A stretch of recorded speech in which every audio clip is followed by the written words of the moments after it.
Höhenangst, Verlaufen und ein magischer Wald. Von der Schweinfurter Hütte bis ins Inntal. Wir hatten gestern einen relativ langen Tag. Wir sind 9 an der Hütte angekommen etwa. Und dementsprechend kaputt sind wir heute, aber dafür sind wir relativ weit gelaufen und sind in einem Bett gewesen, was auch mal wieder eine gute Abwechslung war.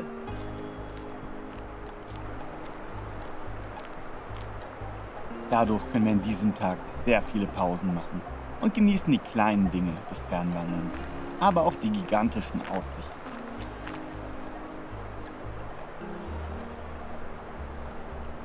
Falls ihr mehr von solchen Videos sehen wollt, hinterlasst uns ein Abo, das würde uns sehr freuen.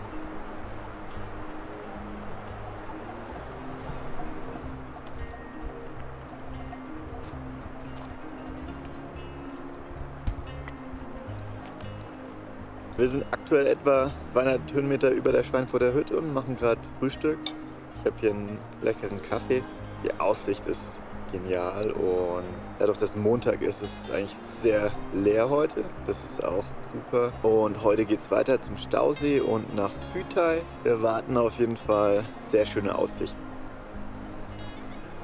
Wie so oft bei dieser Fernwanderung geht es wieder hoch hinauf. Doch diesmal geht es dem steilsten Stück entgegen. Und ich frage mich, wie sich meine Höhenangst bei dieser Stelle verhalten wird.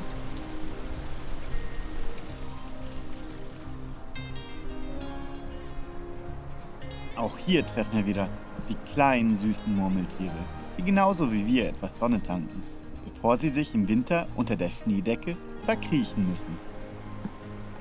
Das Wetter meint es gut mit uns und Sonnencreme ist zwingend notwendig.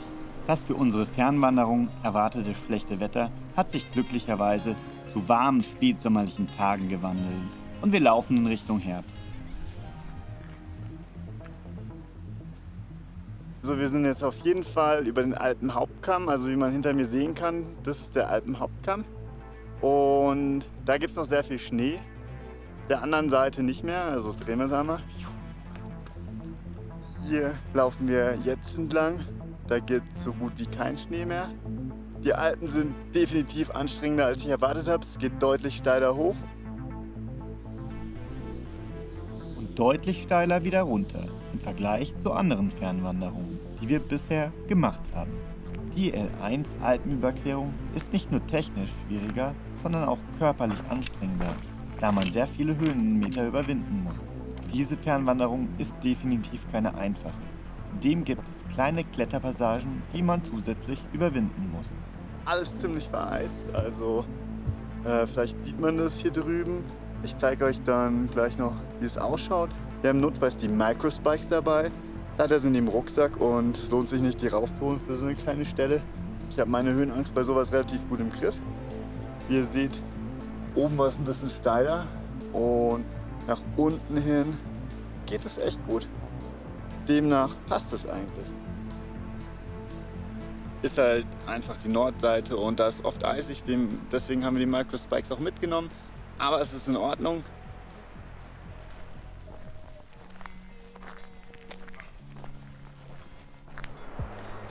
Und heil wieder unten angekommen, entspannen wir uns und können das Plätschern der Gebirgsbäche und die Gerüche sowie die Sonne auf unserer Haut genießen und freuen uns auf unser Mittagsessen am See.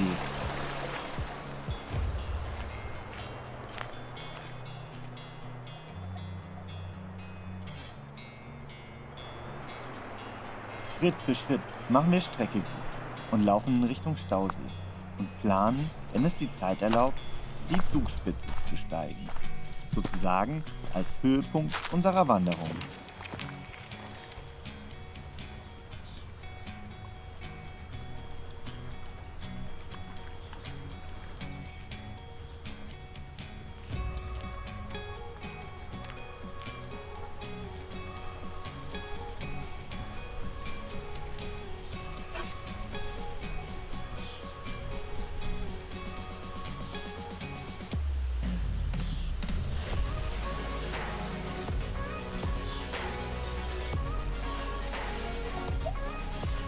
Wie sich's gehört, nimmt man aus den Bergen natürlich seinen Müll mit und man isst natürlich viel, wenn man so lange unterwegs ist, aber es ist super wichtig, das mitzunehmen. bückt euch doch und nehmt das Stück, das irgendjemand anderes verloren hat, auch noch mit und werft's weg, sobald ihr an den Müll kommt. Das ist so eine Kleinigkeit und es hält die Berge einfach sauber.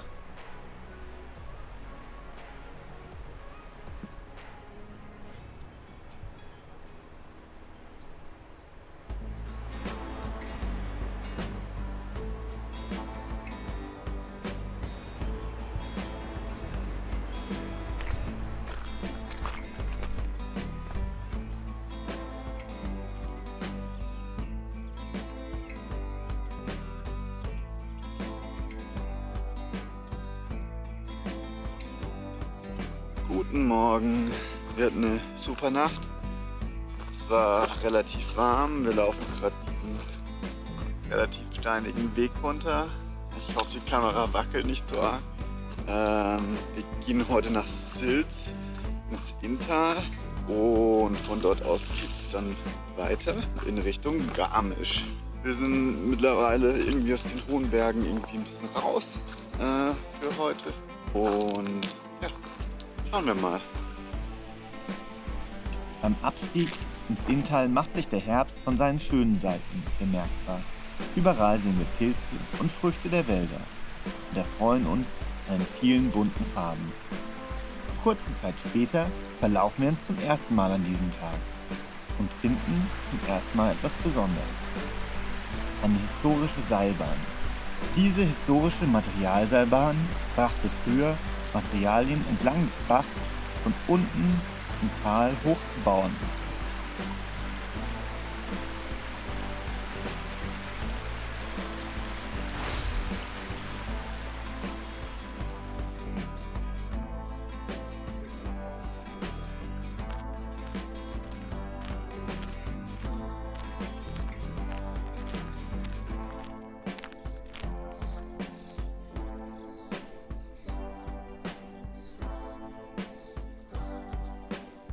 Das wilde Gewusel der Ameisen bereitet uns bereits auf das lebhafte Inntal vor.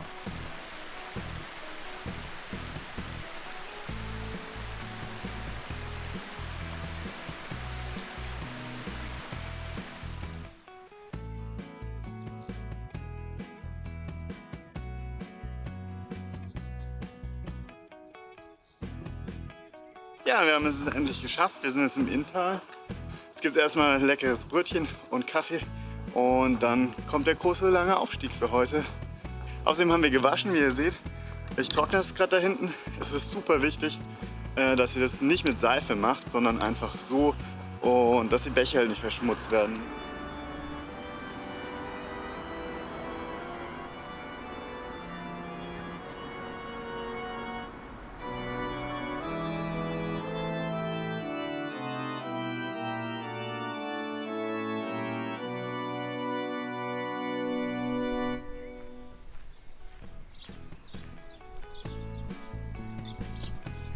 Wir genießen den Ort, laufen aber schnell weiter, parallel zum Inn über Felder und Wiesen.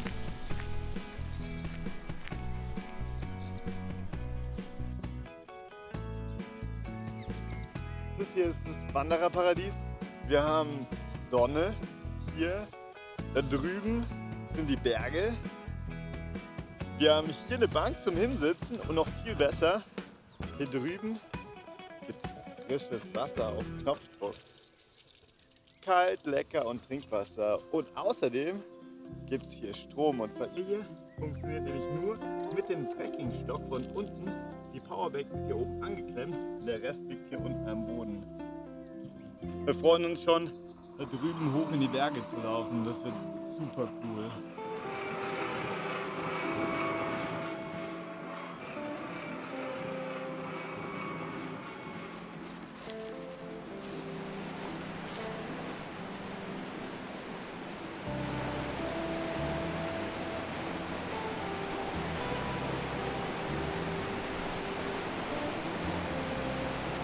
Wir überschreiten den Inn. Die stellt für uns einen Meilenstein dar. Und wir sind überrascht, wie schön die Bergdörfer hier sind.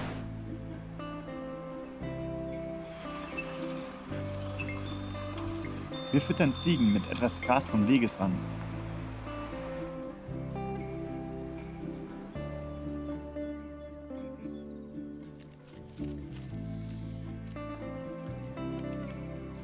und wir sind überrascht, dass uns Emus begegnen, weswegen wir uns ein zweites Mal verlaufen. Doch diesmal ist der Wald viel größer.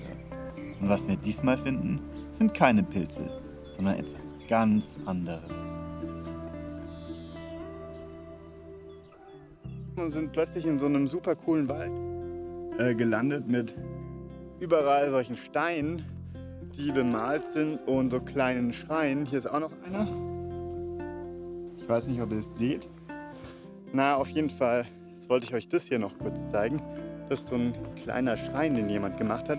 Und der ganze Wald ist einfach voll von solchen kleinen, süßen Sachen. Das ist absolut cool.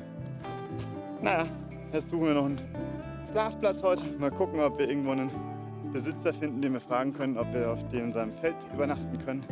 Oder ob wir irgendwie schauen, ob wir zu einer Hütte kommen. Mal schauen.